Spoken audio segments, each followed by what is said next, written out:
Vsemogočni Bog. Nič nočem. Samo videla bi ga. Jokala je. Veliko je prejokala. In ko je v njihovo hišo prišel sin trgovca Sulejmana, je nehala moliti. Po poroki je spet začela. Rekla si je, da je to pravična kazen. Bog je vedel, da ni bila iskrena v vsaki besedi, s katero je prisegla. Zato jo je kaznoval za to. In naj se smejem, kadar se smeje, jokam, kadar se joka, in naj bom zadovoljna s tistim, kar osrečuje njega. Sploh ni treba, da se obrne v mojo smer. Samo videla bi ga.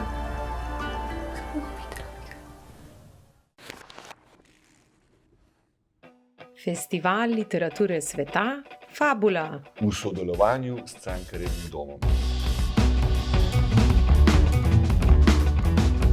Dober večer in dobrodošli na festivalu Fabula, ki letos poteka na temo prihodnosti kot morda ali pa tudi ne privilegija.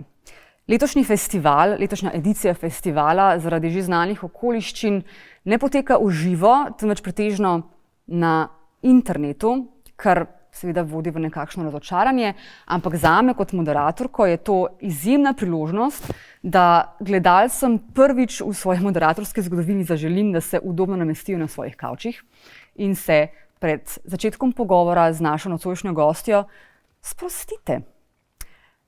Moja nocojšnja gostja je, kot verjetno veste, ker ste pač zato tukaj, omanska pisateljica Džoha Al-Harti, katere roman Nebesna telesa lahko v prevodu Barbare Skubic že kar nekaj časa prebirate v slovenščini in če se ne motim, je roman tik pred končno razprodajo in tudi ponatisom.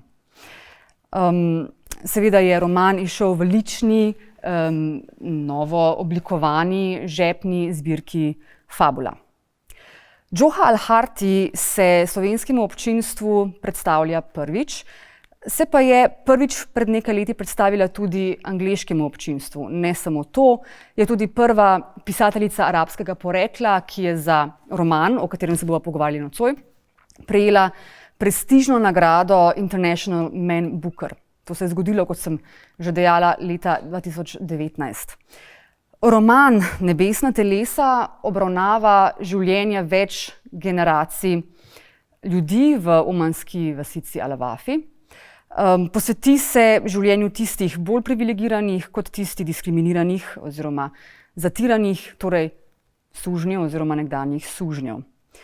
Če bi morala na precej zapletenem zemljevidu tega romana poiskati osrednje protagoniste, bi to verjetno bile protagonistke, namreč 3 sestre, Maja, Asma in Havla, ki se morajo, seveda vsaka na svoj način, spopadati in soočati z vprašanji in zakonitostmi ljubezni, poroke oziroma dogovorjenih zakonov.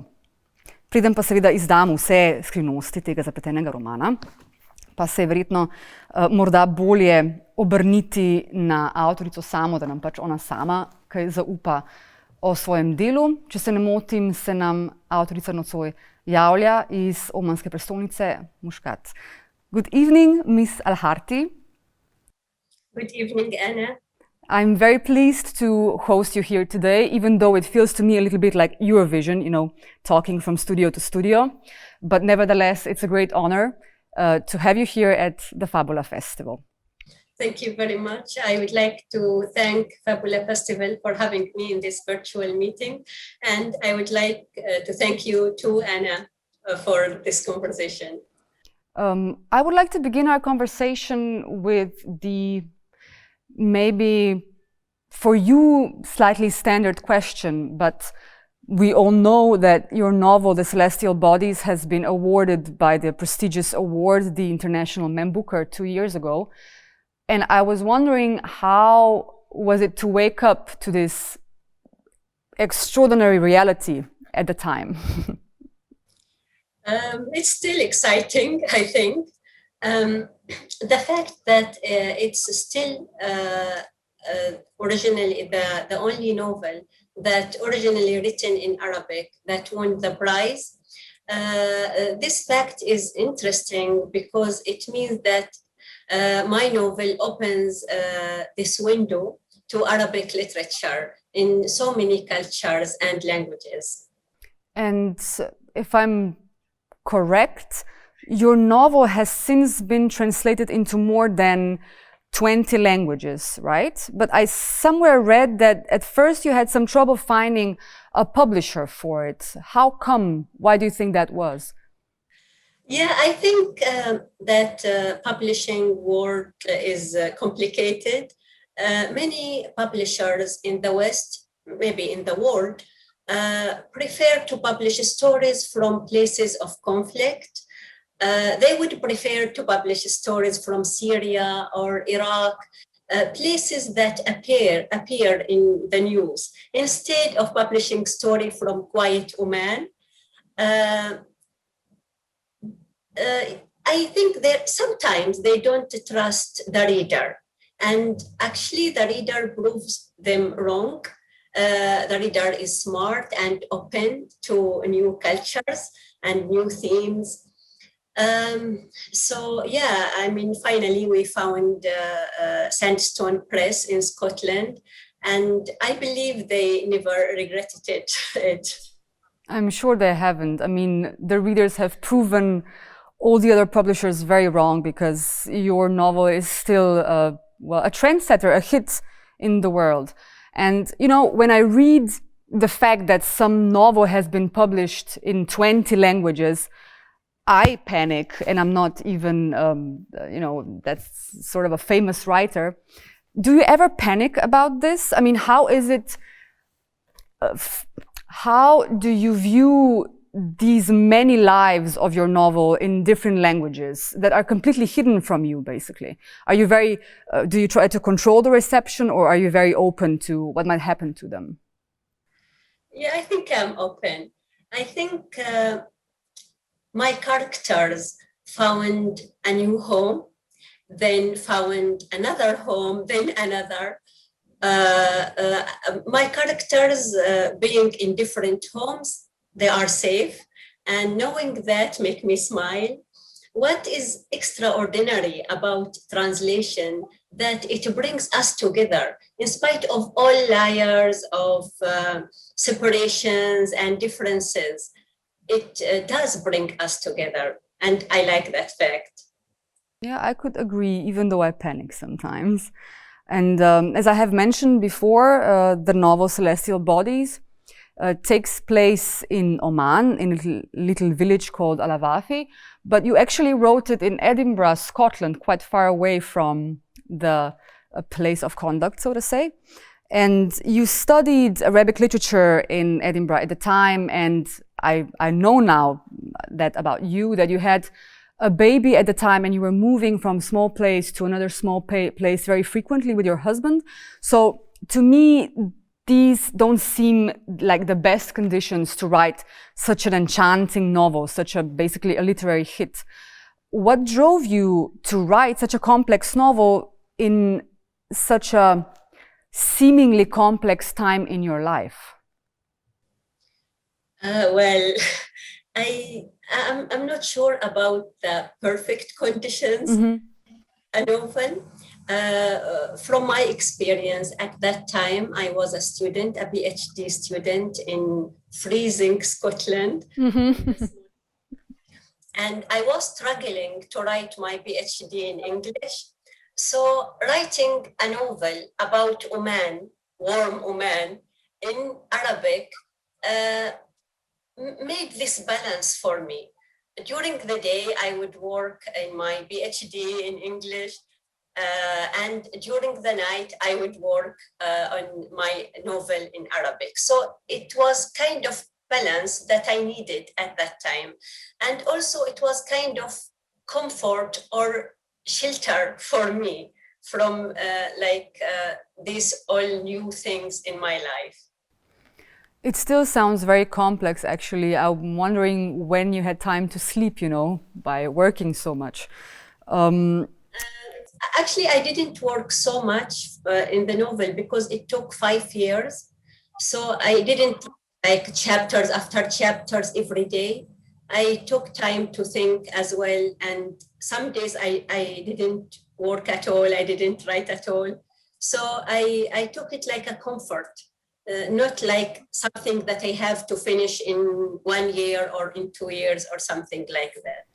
This sounds something that's very rare to get today, I guess, in the literary world, to be able to take so much time to finish a work. And I guess this also reflects in the structure of the work, because it's quite complex. I mean, the structure is puzzle-like. The reader really starts to discover the stories very slowly. You jump from one space, from one time to another. You follow different temporal contexts. There are a lot of voices. It's slightly rhizomatic. It's like a little ginger root, basically. And I'm wondering how you came to this structure, basically, because it's so counterintuitive. It's really unlinear, but it somehow still works. Did you invest a lot of thinking into the construction of the story? I think it reflects my way of thinking. I realized after finishing my 4th novel and published it 2 months ago, I just realized that this is my way of writing. I can't write in a linear way. And because maybe the way that I look at time, for example, the concept of time, and how it affects us in very complicated way. So yeah, I would enjoy reading novels that has this linear manner, but I don't think that I can write it. That's very interesting. And since you mentioned time, the historical layer is also very prominent in the novel, because we readers follow very intricate developments in Oman's society and political life. On one hand, Oman is presented as this quite traditional society, and on the other, we get to know Oman as an urban, oil-rich state. And what was really fascinating to me, that despite describing some very, from our stance, problematic maybe, or very dark periods of Oman's history, you really approach this development with a lot of calm and without any moral judgment. And I'm wondering where this calm comes from. Are you just a calm person, or do you have a very specific view of history? I like this question. Thank you.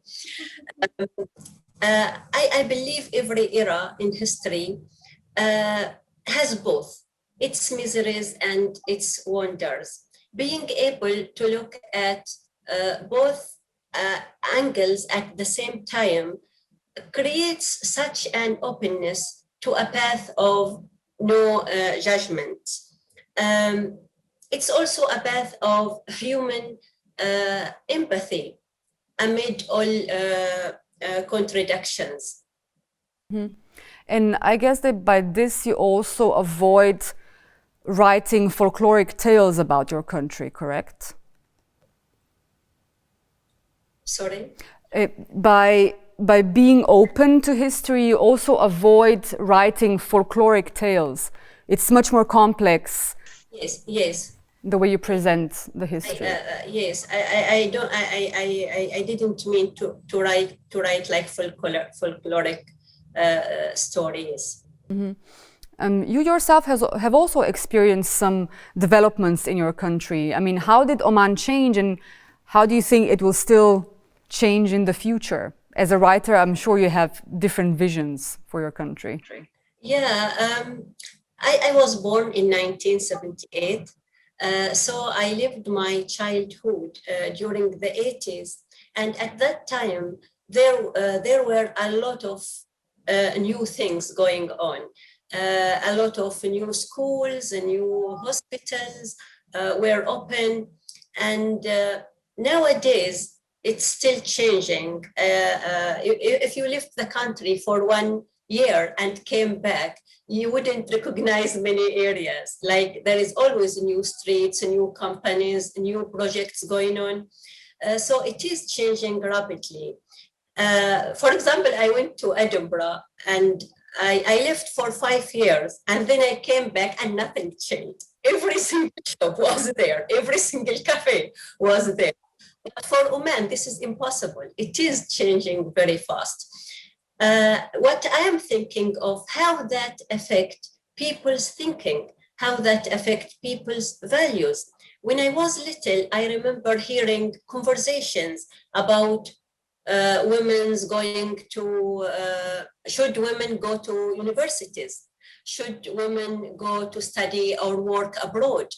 And there was such conversations. Nowadays in Oman, it goes without saying that girls should go to school and women travel abroad for study or work or so on. So it's not just materials, it's also values and thinking, which is changing rapidly, I think. And one of your core interests and values also is Arabic literature, right? I mean, somewhere, I think in The Guardian, I read that you were, as a child, immersed in history and Arabic literature. Could you maybe elaborate a little bit more on that, how you came? Sorry. Yes, I came from a literary family. My grandfather was a classical poet, and my uncle was a poet as well. My auntie is a children writer. So literature, classical literature was in the air. My mom would recite classical Arabic poetry while doing, house chores. And I just memorized a lot of classical poetry just listening to her when I was little. And then I grew up in this house, which has a huge library, but full with classical Arabic books. The concept of children books at that time wasn't very common in Oman. Of course, there were, children books, but it wasn't that common for children just to read children book. So to read more and more, I had no choice but to go to my family's library. And then I read these huge volumes of classical Arabic literature from 10th century and 11th century. And by time I understood everything and I familiarized myself with the style and the language. So yeah, I think it helped me later in my life. In your writing career.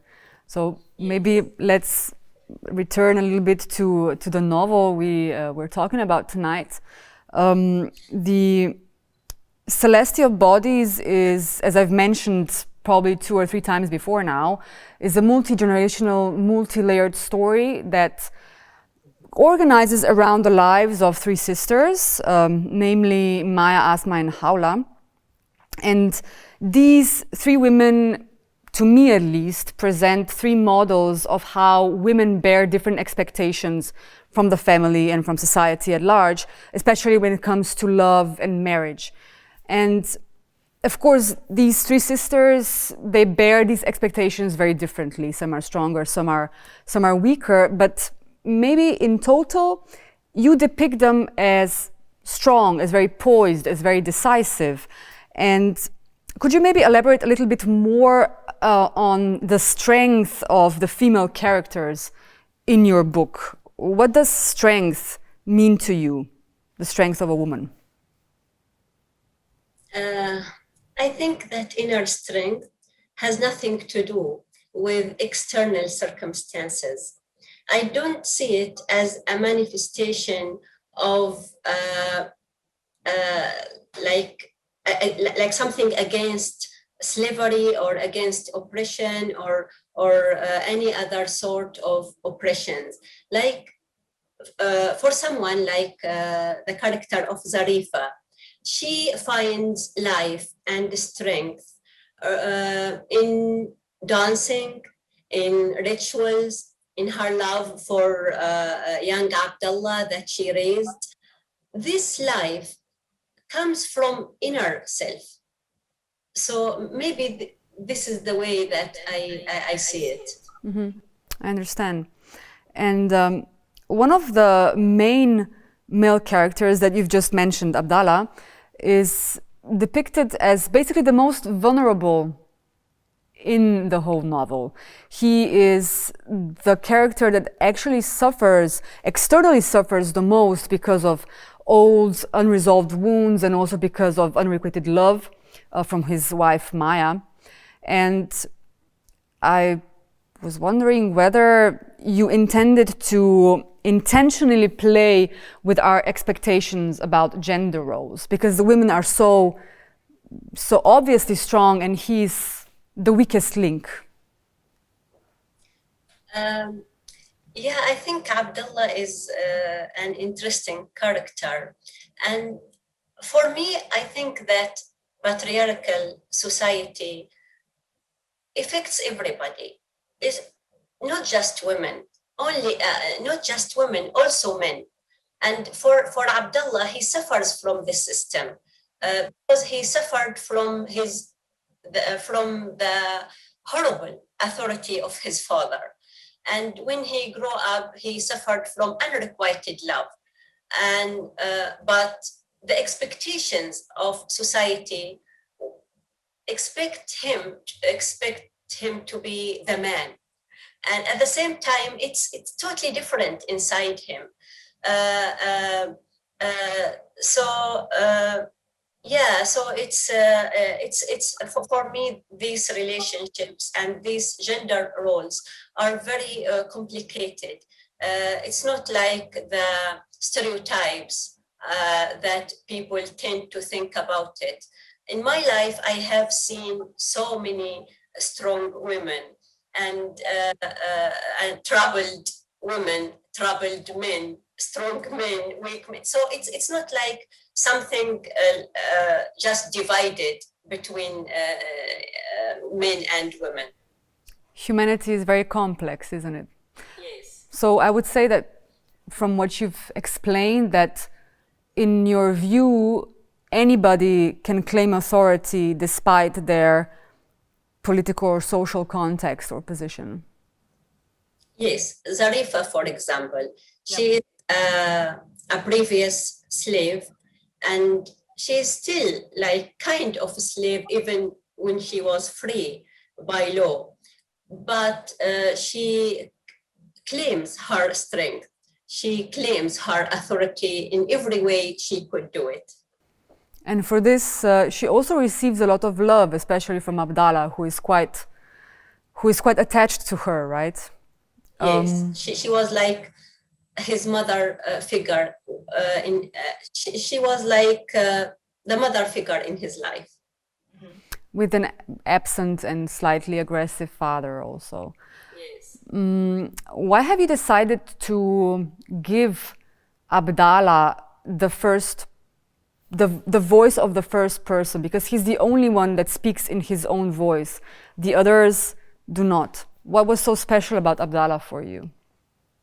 I think his characters requires it. When I think about his character, I can't imagine him without speaking with first person. So I think that's why he speaks in first person. As I've mentioned before in the introduction, you have studied Arabic literature in Edinburgh, and now you teach it at the university in Muscat, right? Yes. What does teaching mean to you, or how does teaching differ from writing? What can you give to your students as a teacher or as a professor that you can't give to them as a writer, and vice versa? I think I'm lucky because I'm teaching the subjects that I like. I'm teaching classical Arabic literature and the travel literature, which I like. So I basically enjoy the conversations between me and my students. But you can't avoid the concept of preaching in teaching. Somehow you are preaching. So in writing fiction, it's different. it's more free space for me. And also, sometimes you write about things that you can discuss. So that happened, for example, in my third novel, The Bitter Orange Tree. Could you maybe speak a little bit more about Bitter Orange? I hope we can read it in Slovene soon. Because it's now to be published in English, or is it already out in English? No, it's going to be published soon. What can you explain a little bit? Yes, this novel is about a young girl who traveled to study in Europe, and whilst being there and having relationships with people from different backgrounds, she recalled the memories of her grandmother. She wasn't her biological grandmother, but she considered her as her grandmother. And by focusing on that woman, I'm focusing on difficult era in Oman's history in 30s and 40s. So that grandmother had no education, no money, no status, but she stood for herself in spite all of these very difficult circumstances. So maybe in this novel, I'm trying to raise themes of sisterhood, brotherhood, womanhood, motherhood, complicated relationships,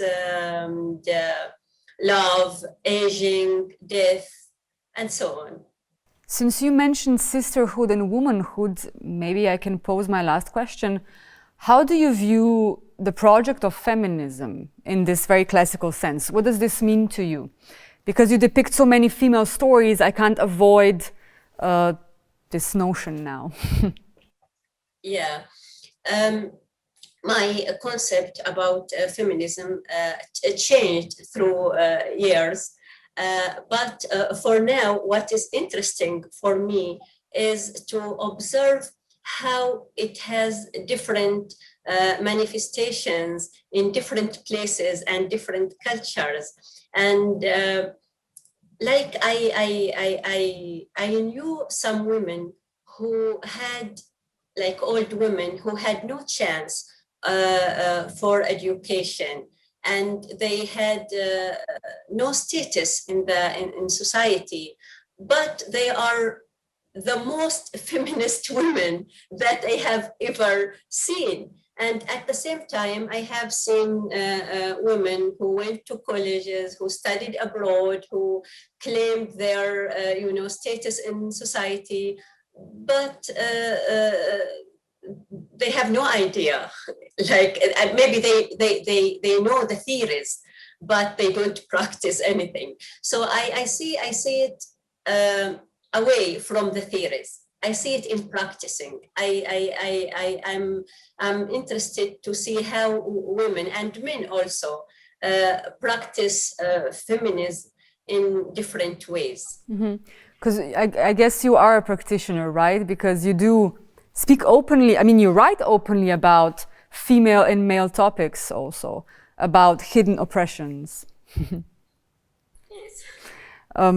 I'm very glad we had this conversation, albeit via internet and albeit a little bit brief. Mrs. Al-Harti, thank you for these illuminating answers. I wish you all the best with your third novel, The Bitter Orange. I hope we can read it in Slovene as well, because it's, as you know, it's best to read in your mother tongue. Of course. Thank you very much, Anna, and thank you for the audience for listening to us. And thank you again for these intellectual questions that made me think.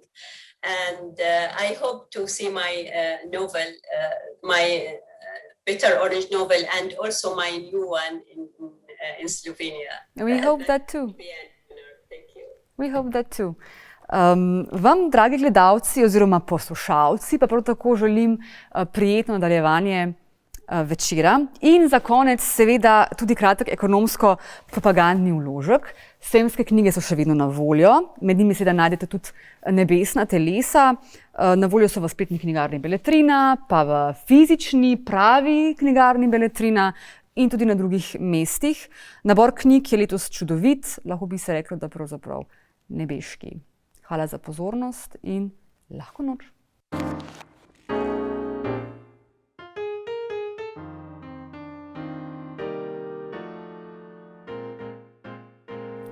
Džoha al-Harti, Nebesna telesa.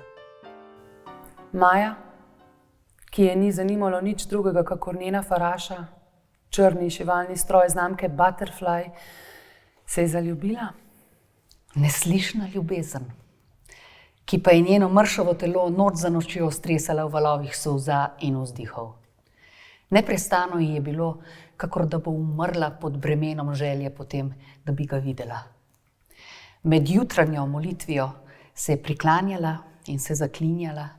Vsemogočni Bog, Gospod moj, nič nočem, samo videla bi ga.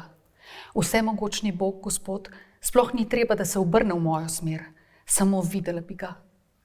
Njena mati je bila prepričana, da tiha in bleda Maja na svetu misli samo na končke niti in blaga in sliši le drdranje šivalnega stroja. A Maja, ki se cele dneve in dolgo v noč ni premaknila z lesenega stola z ravnim naslonom in še glave ni dvignila od faraše, če ni ravno potrebovala škari ali morala v plastični košarici, ki jo je hranila v leseni skrinjici, pobrskati z vretenom sukanca, je slišala vse glasove in videla vse barve tega sveta. Mati se je počutila hkrati hvaležno in krivo, da je Maja tako neješča in vročično upala, če tudi si tega upanja nikoli ne bi drznila ubesediti, da bo prišel nekdo, ki bo nad vse cenil Majine šivilske spretnosti in njen skromni tek in jo bo v poročnem sprevodu odpeljal na svoj dom. In je prišel.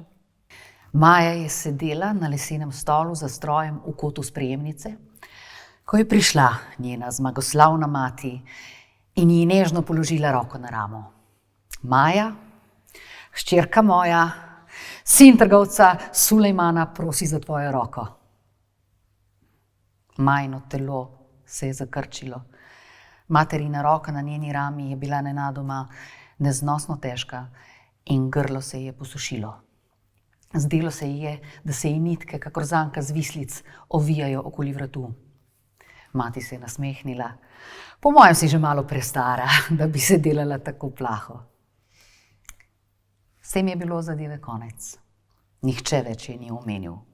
Njena mati je poskrbela za poročna oblačila, za pravo mešanico dišav, za preoblačenje blazin za sedenje in za to, da se je novica razširila med sorodniki. Majini sestri sta molčali. Njen oče pa je stvari prepustil materi. Navsezadnje so njene hčere in poroka je ženska zadeva. Maja je skrivaj nehala moliti. Namesto tega je šepetala. Gospod, obljubila sem ti.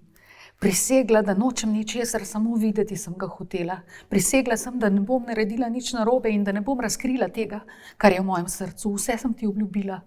Čemu si torej poslal sina trgovca Sulejmana v našo hišo? Me kaznuješ zaradi ljubezni? Saj mu nisem povedala, niti sestrama nisem povedala. Zakaj si nam poslal Sulejmanovega sina v hišo? Zakaj? Kar zapustila nas boš, Maja? Je vprašala Havla. Maja je molčala. Si pripravljena, je rekla Asma in se zasmejala. Spomni se, kaj je beduinka rekla svoji hčeri nevesti. Besede, ki smo jih našle v Mustatrafu v omari. Ni bil Mustatraf, je rekla Maja. Asma se je ujezila. Kaj pa ti veš o knjigah? Prav tam je bilo. V rdeče usnje vezani knjigi zanimivosti iz vseh elegantnih umetnosti, ki stoji na drugi polici. Beduinka razlaga nevesti o vodi, črtalo za oči in o tem, da mora skrbeti za hrano in pijačo. Da, je resno rekla Maja. In naj se smejem, kadar se smeje, jokam, kadar se joka in naj bom zadovoljna s tistim, kar osrečuje njega. Kaj ti je, Maja? Se je vmešala Havla. Tega pač ne pravi. Pravi samo, da me bo veselila njegova sreča in žalostila njegova žalost. Koga pa žalosti moja žalost? Se je komaj slišno spraševala Maja. Beseda žalost je čudno zazvenela in sestre uvila v tesnobo. Maja je ugledala Alija bin Halafa, ko se je ravno brez diplome vrnil z dolgoletnega študija v Londonu. Pogled nanj jo je osupnil. Bil je tako visok, da se je z glavo dotikal urnih oblakov in tako zelo vitek, da je Maja pomislila, kako ga mora zaščititi pred vetrom, ki je oblake nosil daleč proč. Princ je bil, svetnik. Ni bil eden tistih navadnih ljudi, ki se potijo, spijo in preklinjajo. Prisegla sem ti, Gospod, da ga hočem samo še enkrat videti, nič drugega. In ga je videla. Ob prazniku obiranja datljev. Naslanjal se je na palmo in zaradi vročine je odvrgal čepico. Zagledala ga je in planila v jok. Stala je pri vodnem kolesu in se utapljala v solzah. Osredotočila se je na njegovega duha. Zbrala je vse atome, ki jih je premogla in jih usmerila van. Zadržala je dih in celo srce ji je prenehalo biti, tako zelo je bila zbrana. Svojega duha je z vso silo usmerila v njegov duh. Poslala ga je in se popolnoma ločila od stvarnega sveta okoli sebe. Telo so ji stresali krči in skoraj bi je bilo konec, ko mu je pošiljala vso to silno energijo, potem pa čakala na njegovo znamenje, kakršnokoli znamenje, da je njegov duh prejel njeno sporočilo. Nobenega znaka ni bilo. Prisegam ti, Gospod, samo še enkrat bi ga videla. Znoj na njegovem čelu, njegovo roko na deblu palme, njegova usta, ki obdelujejo datelj. Obljubljam ti, Gospod, nikomur ne bom povedala o tem morju, ki divja v meni. Prisegam ti, Gospod, nobene pozornosti nočem od njega. Kdo pa sploh sem? Dekle, ki ne zna drugega, kakor šivati. Ne spoznam se na knjige, kakor Asma, in nisem lepa, kakor Havla. Prisegam, Gospod, cel mesec bom potrpežljivo čakala, ampak po mesecu dni mi boš dal, da ga vidim. Ničesar ne bom opustila, obljubim, ne obveznih, ne dodatnih molitev in ne bom sanjala o ničemer, kar bi te lahko ujezilo. Prisegam ti, Gospod, da se nočem dotakniti ne njegove roke, ne njegovih las. Prisegam ti, Gospod, da mu nočem obrisati znoja s čela, tam pod palmo. Jokala je, veliko je prejokala. In ko je v njihovo hišo prišel sin trgovca Sulejmana, je nehala moliti. Po poroki je spet začela. Rekla si je, da je to pravična kazen. Bog je vedel, da ni bila iskrena v vsaki besedi, s katero je prisegla. Zato jo je kaznoval za ta greh.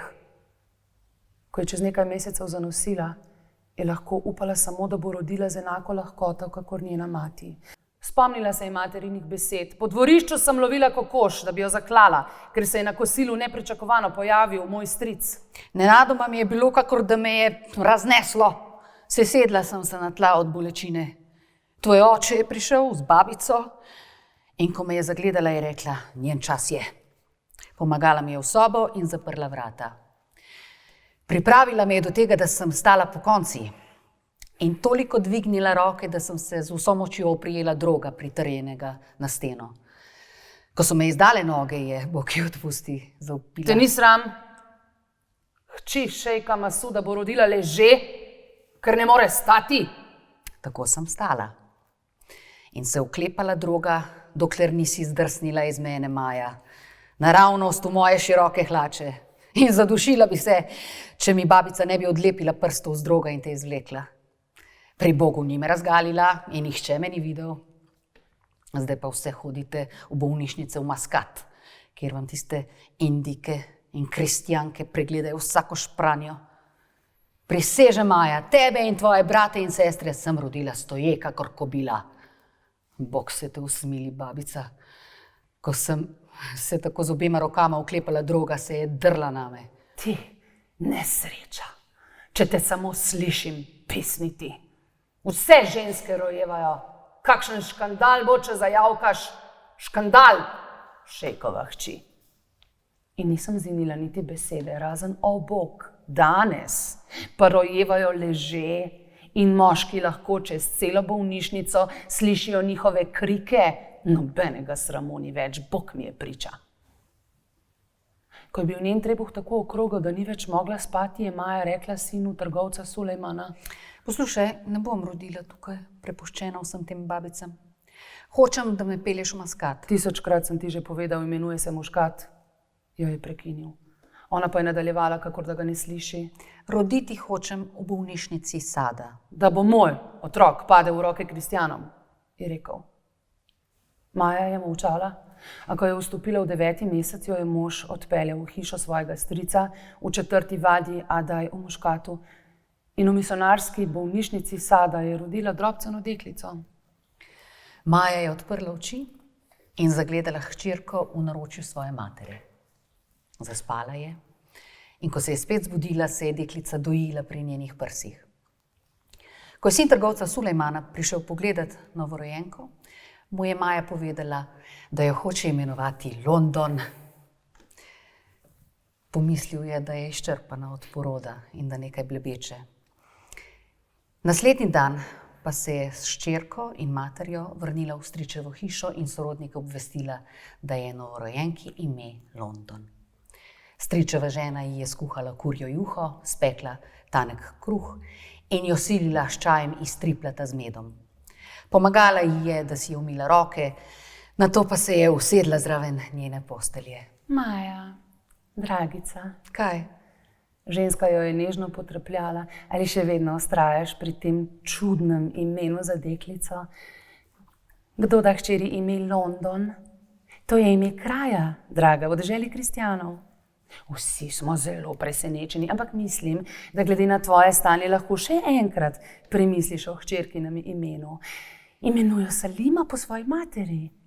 Majina mama je bila zraven in se je razjezila: duša draga, po meni hočeš, da jo imenuje, jaz pa še živa. In zdaj, blagoslovljena z vnukinjo, bi rada, da umrem, da bo punčka lahko podedovala moje ime.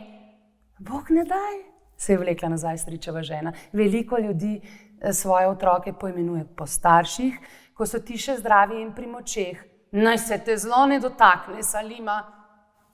Imenujo Marjam, ali Zajnab, ali Safija. Karkoli, samo ne London. Maja je hčerkico dvignila visoko v zrak. Kaj pa manjka London? V mestu Dželan je ženska, ki je ime London. Saj veš, da je ni zares ime London, je potrpežljivo vzdihnila teta. Samo vzdevek je, ki so ji ga dali ljudje, ker je tako svetle polti. Ta punčka pa, Maja se je deklico spustila v naročje. Ni tako svetle polti, kakor trgovčeva družina, vendar je še vedno njihova hči. In ime ji je London. Salima se je odločila, da je čas, da hčer in vnukinja odpelje v domači Al-Wafi, kjer bo Maja odležala 40 dni v hiši svoje matere in v njeni oskrbi. Poslušaj me, Abdullah, sin moj, je rekla zetu, tvoja žena je pravkar rodila prvega otroka, hčer. In hčere so blagoslov, materam pomagajo pri vzgoji bratov in sester. Za porodnico zdaj potrebujemo 40 živih kokoši, kozarec najčistejšega gorskega medu in kozarec prečiščenega masla podeželskih krav. Ko bo London dopolnila teden dni, ji bomo brila lase in njihovo težo darovala v srebru. Dovolj bo, da boš kupil ovco, katere meso bomo razdelili revežem. In vsako črko v imenu London je izgovorila počasi in razločno. Abdullahu se je obraz spremenil, vendar je prikimal in odpeljal svojo družinico in taščo domov v Al-Wafi.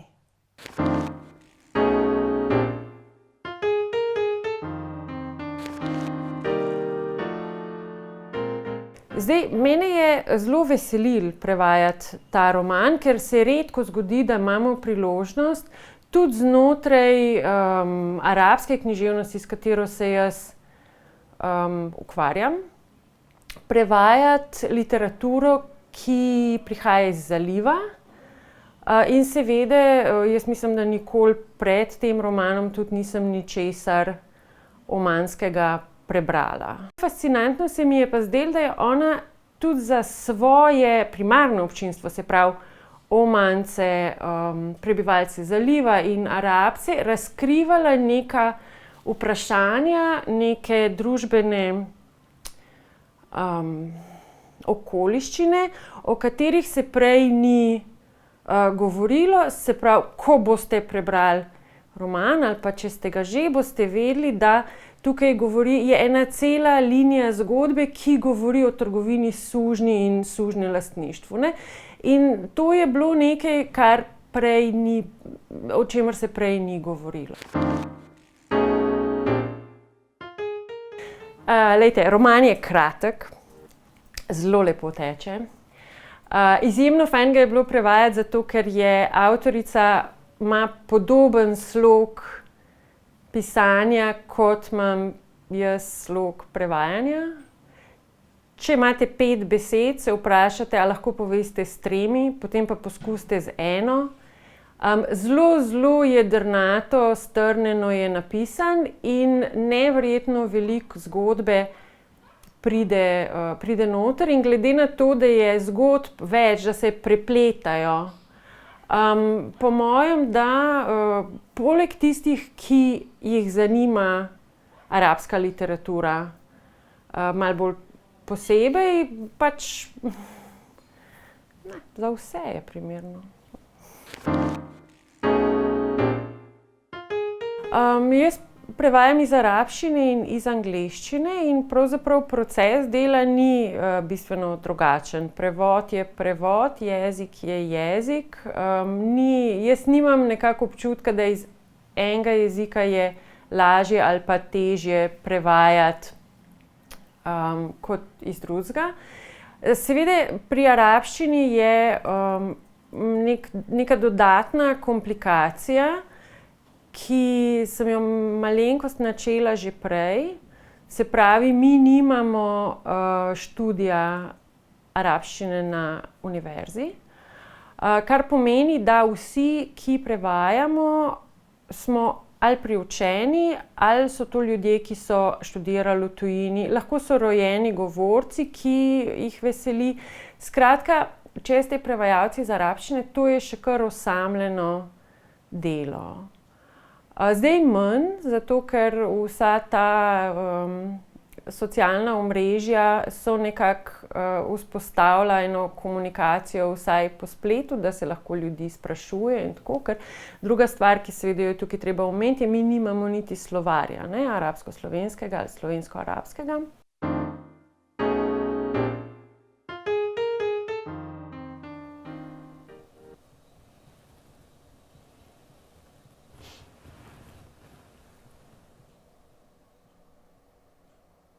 Maja.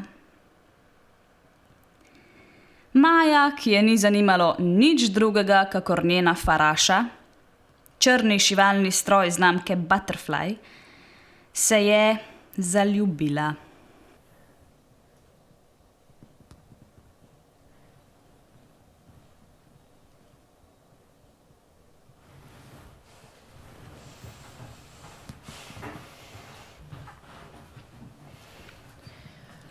Neslišna ljubezen, ki pa je njeno mršavo telo noč za nočjo stresala v valovih solza in vzdihov.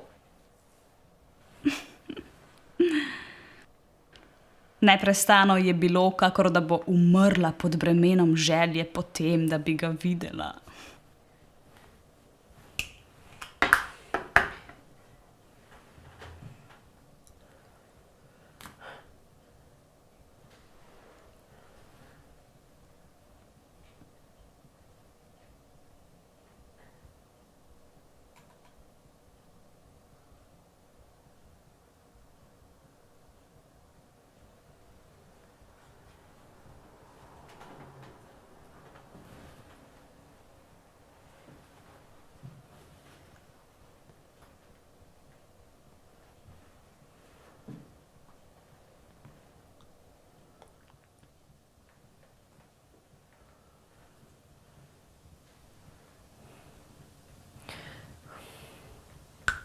Vsemogočni Bog.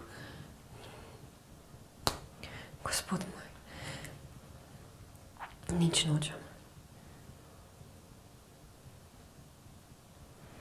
Samo videla bi ga.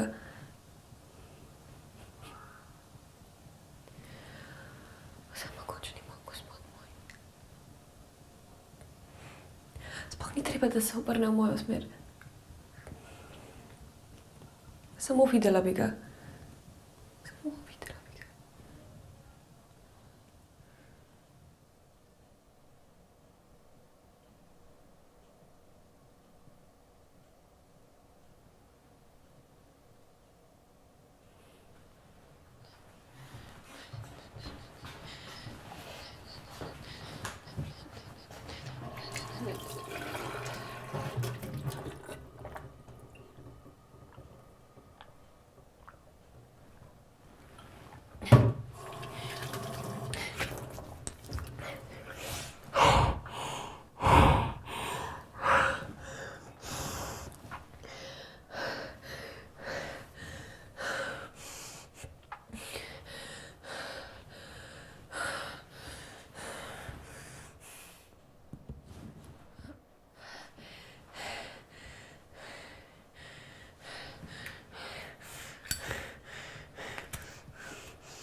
Mati se je počutila hkrati hvaležno in krivo, da je Maja tako neješča.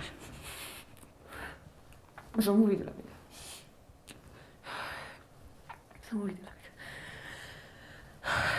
In vročično upala, četudi si tega upanja nikoli ne bi drznila ubesediti, da bo prišel nekdo, ki bo nadvse cenil Majine šiviljske spretnosti in njen skromni tek in jo bo v poročnem sprevodu odpeljal na svoj dom. In je prišel. Maja, hčerka moja, sin trgovca Sulejmana prosi za tvojo roko.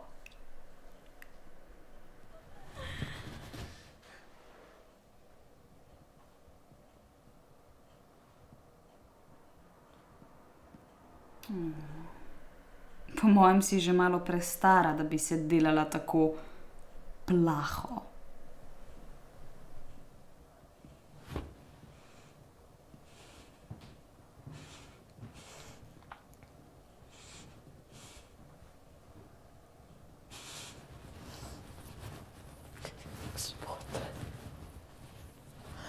Obljubila sem. Prisegla. Da nočem ničesar. Samo videti sem ga hotela. Prisegla sem. Prisegla sem. Da ne bom naredila nič narobe. Ne bom pokazala tega, kar je v mojem srcu.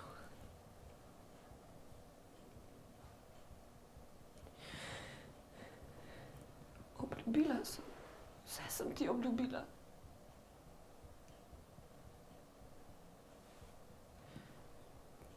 Čemu si torej poslal sina trgovca Sulejmana v našo hišo?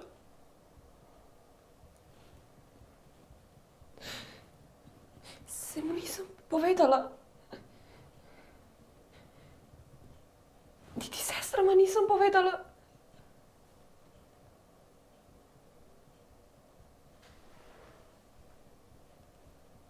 Zakaj si nam poslal Sulejmanovega sina v hišo?